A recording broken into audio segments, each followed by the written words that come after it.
Hello everyone, how are you all. हम लोग structure of atom में स्टडी कर रहे थे डिस्कवरी ऑफ फंडामेंटल पार्टिकल्स, और हम लोग दो फंडामेंटल पार्टिकल्स की डिस्कवरीज को स्टडी कर चुके हैं, discovery of electron and discovery of proton. तो जब इलेक्ट्रॉन्स और प्रोटॉन्स की डिस्कवरी हो गई थी, अब इलेक्ट्रॉन्स और प्रोटॉन्स फंडामेंटल पार्टिकल्स हैं एटम के, इट मींस एटम के अंदर ही दोनों प्रेजेंट होते हैं। तो वो दोनों एटम में कहाँ पे प्रेजेंट होते हैं, फिर उसको देखा गया कि आपको दो फंडामेंटल पार्टिकल्स मिल गए, इलेक्ट्रॉन मिल गया और प्रोटॉन मिल गया। तो फिर साइंटिस्ट लोगों ने क्या सोचना शुरू किया कि ये जो इलेक्ट्रॉन और प्रोटॉन है which are the parts of the atom, तो ये जो एटम के पार्ट है वो एटम में कहाँ पे प्रेजेंट होते हैं, किस तरह से प्रेजेंट होते हैं। तो इसी को स्टडी करने के लिए, ठीक है, जो बेसिकली हमारा क्या है, जो स्ट्रक्चर है एटम का, इसको स्टडी करने के लिए अलग अलग साइंटिस्ट ने अलग अलग मॉडल्स दिए। तो आज हम अपनी वीडियो में उसी मॉडल को ही डिस्कस करने जा रहे हैं। तो सबसे पहले जो मॉडल ऑफ एटम हम स्टडी करने वाले हैं, the first model of atom which we are going to discuss here is the Thomson's model of atom। Thomson's model of atom को हम सबसे पहले यहाँ पे स्टडी करने जाते हैं, ठीक है। तो जे थॉमसन ने 1898 में एक मॉडल एस्टेब्लिश किया जिसको थॉमसन मॉडल ऑफ एटम बोला गया, और उसमें उन्होंने एक्सप्लेन किया कि एटम के अंदर इलेक्ट्रॉन्स और प्रोटॉन्स की अरेंजमेंट किस तरह से की जाती है, किस तरह से इलेक्ट्रॉन्स और प्रोटॉन्स एटम में प्रेजेंट है। तो अकॉर्डिंग टू दिस मॉडल, और we can say according to Thomson, an atom is considered to be a sphere of positive charge. क्या है देखिए, an atom is considered, according to this model, an atom is considered as a sphere of positive charge, in which electrons are embedded।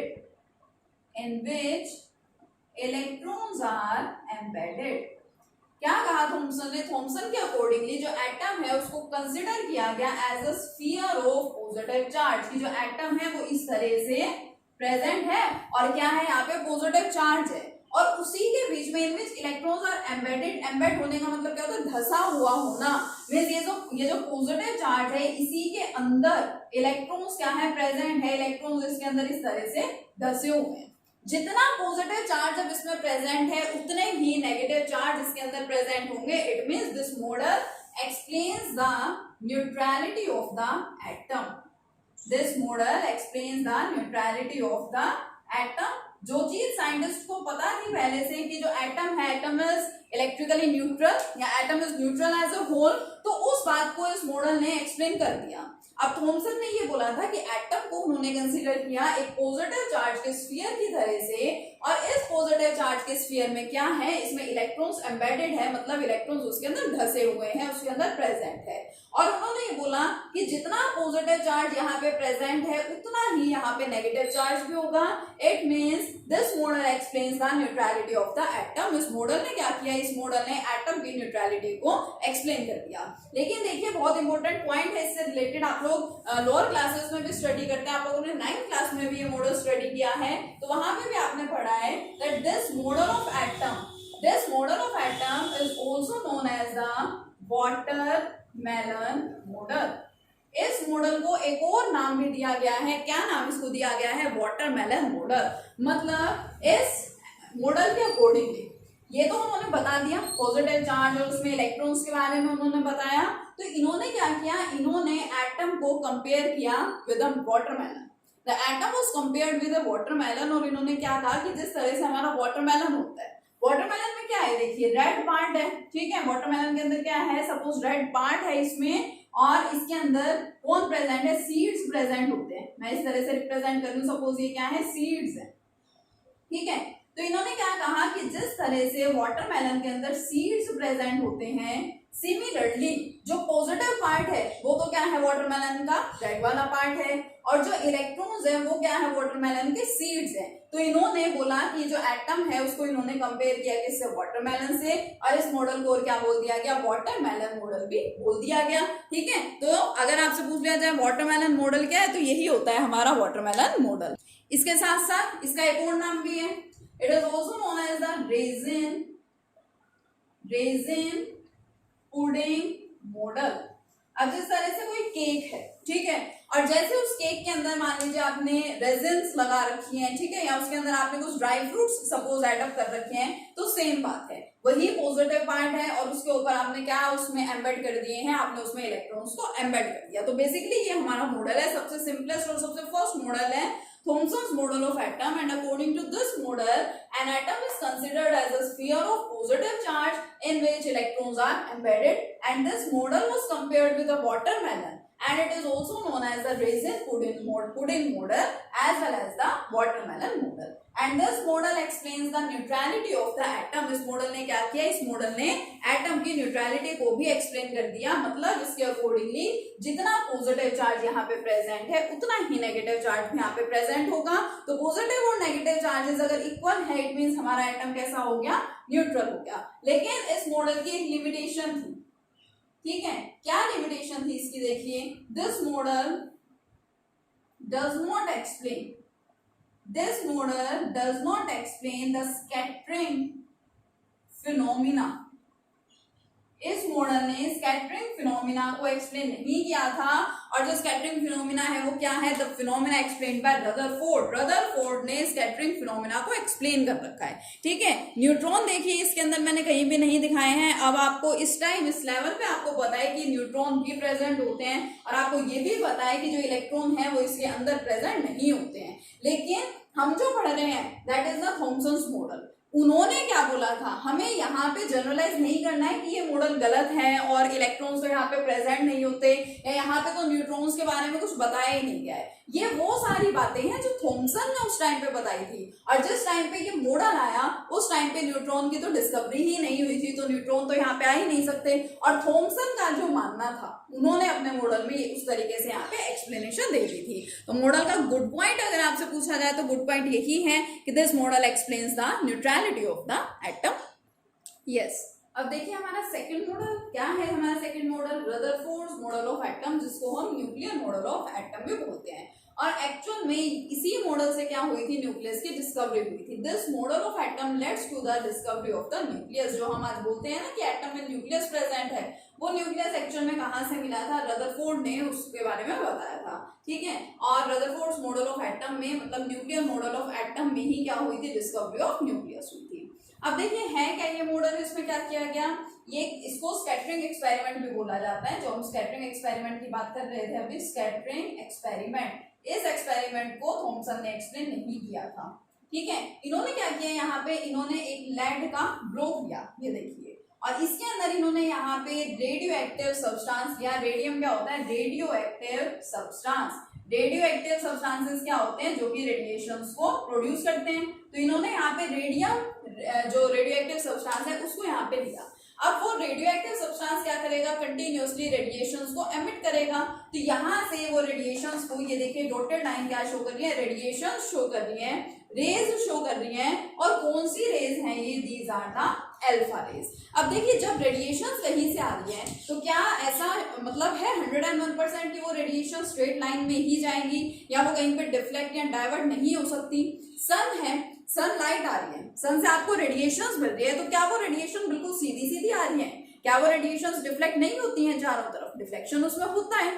लेकिन यहाँ पे क्या किया गया है, यहाँ पे रदरफोर्ड ने सोचा कि ये जो रेडिएशन है वो स्ट्रेट जानी चाहिए, ठीक है। तो उसके लिए उन्होंने यहाँ पे क्या किया, उन्होंने यहाँ पे स्लिट लगा, ठीक है, नैरो स्लिट उन्होंने यहाँ पे यूज की। स्लिट क्या कर रही है, यहाँ पे लगी हुई है, तो इसकी वजह से जो रेडिएशन है, जो अल्फा रेज है, वो क्या जाएंगी, वो सीधी सीधी यहाँ से पास हो जाएंगी। उसके बाद उन्होंने यहाँ पे लगाई एक थिन गोल्ड फॉइल, एक पतली सी गोल्ड की उन्होंने यहाँ पे फॉइल लगा दी। अब देखिए हुआ क्या, यहाँ पे बेसिकली जो अल्फा पार्टिकल्स हैं, जो अल्फा रेज हैं, वो क्या कर रही हैं, वो गोल्ड फॉइल पे यहाँ पे, क्योंकि गोल्ड फॉइल लगी हुई है, उससे टकराएंगी जा करके, ठीक है।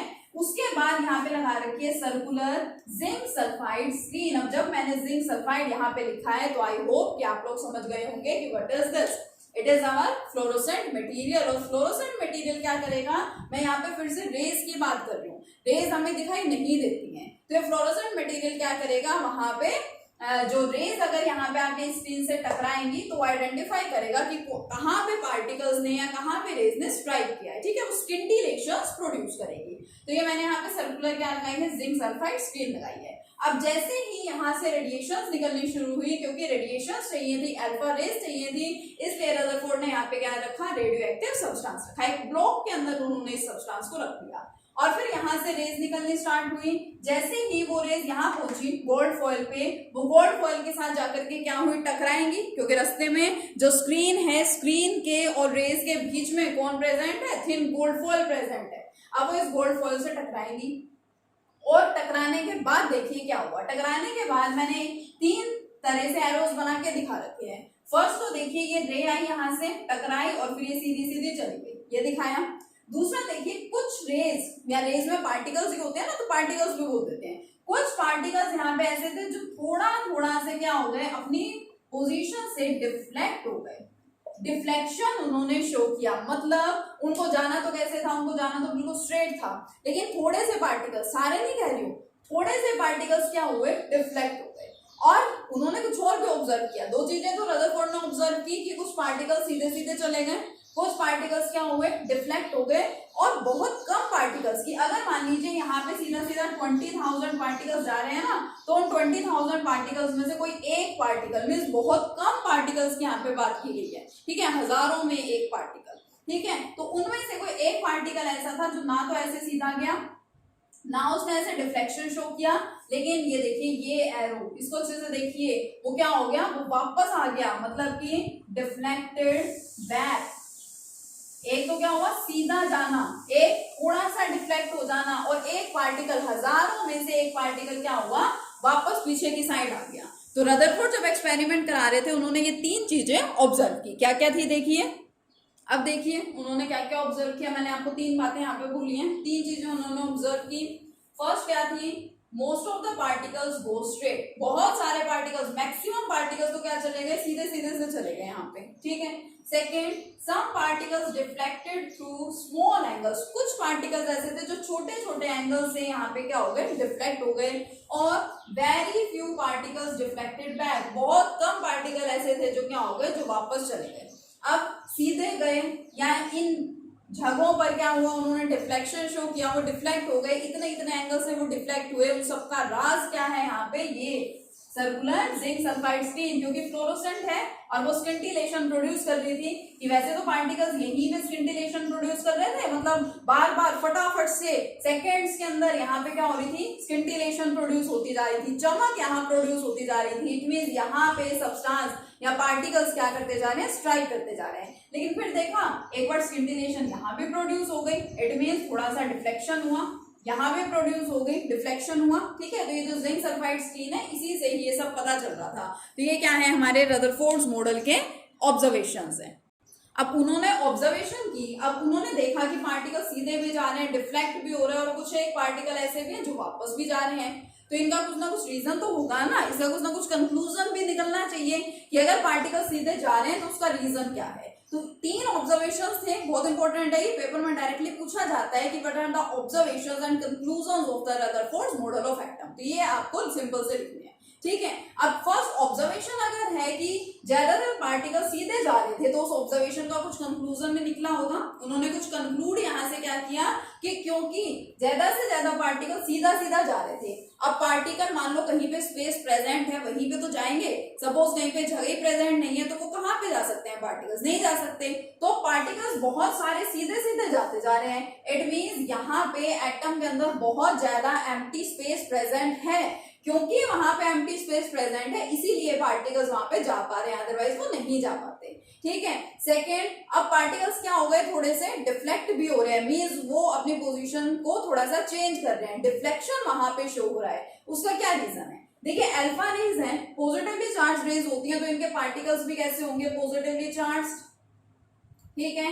और आपको पता है कि similar charges repel each other, similar charges क्या करते हैं, एक दूसरे को रिपेल करते हैं। तो अगर मैं आपको बोल रही हूँ कि ये पॉजिटिव पार्टिकल्स जा रहे हैं और इन्होंने अपनी पोजीशन क्या कर ली, सडनली चेंज कर ली, इसका मतलब हो सकता है कि यहाँ एटम में कोई पॉजिटिव पार्ट प्रेजेंट हो, या एटम के अंदर कोई पॉजिटिव चार्ज प्रेजेंट है, तभी तो ये पार्टिकल्स, मान लो ये पॉजिटिव चार्ज है, ठीक है, और इधर से पॉजिटिव वाला आ रहा है, अब वो इसके साथ टकराएगा तो ये उसको रिपेल करेगा, यानी अपनी पोजीशन क्या कर लेंगे, थोड़े से चेंज कर लेंगे, और ये इन्होंने इस तरह से डिफ्लेक्शन शो किया।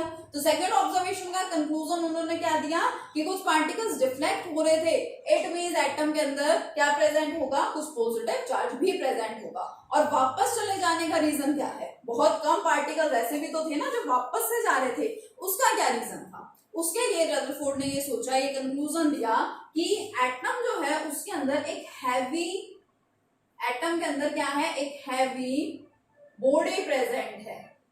अब मान लो मैं कहूं यहाँ पे ये हैवी बॉडी प्रेजेंट है, अब बहुत भारी सा सामान अगर कहीं पे रखा हुआ है और कोई पार्टिकल्स आ रहे हैं उसके साथ टकराने के लिए, तो जो भारी वाली चीज रखी हुई है उस पर तो कुछ फर्क नहीं पड़ेगा ना, वही बेचारे जो पार्टिकल्स हैं वो क्या हो जाएंगे, वो वापस से चले जाएंगे। समझिए इस चीज को मैं क्या कहना चाह रही हूँ कि आपके पास यहाँ पे कोई बहुत भारी सा सामान रखा हुआ है, ठीक है, और छोटे छोटे से पार्टिकल्स यहाँ पे आ रहे हैं, अब वो पार्टिकल इसके साथ टकराएंगे तो इस भारी वाली चीज पे तो कुछ इफेक्ट पड़ेगा ही नहीं, इफेक्ट किस पे पड़ेगा, पार्टिकल्स पे, इसलिए यहाँ से टकरा के वापस से पीछे चले गए, इनको और कहीं जाने की जगह नहीं मिली तो ये कहाँ चले गए, पीछे चले गए। तो तीनों ऑब्जर्वेशंस के तीन कंक्लूजन मैंने दिए। First observation, most of the particle सीधे चले गए, उसका क्या रीजन है कि एटम के अंदर बहुत सारा एम्प्टी स्पेस प्रेजेंट है। नेक्स्ट, कुछ पार्टिकल्स डिफ्लेक्ट हो गए छोटे छोटे एंगल से, उसका क्या रीजन है कि एटम के अंदर कुछ पॉजिटिव चार्ज प्रेजेंट है। And last one, very few particles deflected back, 20,000 में से एक पार्टिकल, मींस हजारों में से एक पार्टिकल क्या आ गया, वापस आ गया, इट मींस एटम के अंदर क्या प्रेजेंट है, कोई हैवी बॉडी एटम के अंदर प्रेजेंट है। तो ये उसके क्या थे, कंक्लूजन थे। अभी के लिए थॉमसन्स मॉडल को अच्छे से स्टडी करेंगे, उसकी लिमिटेशंस पढ़ेंगे, रदरफोर्ड मॉडल के ऑब्जर्वेशंस एंड कंक्लूजन्स को स्टडी करेंगे, नेक्स्ट वीडियो में कंटिन्यू करेंगे। Thank you.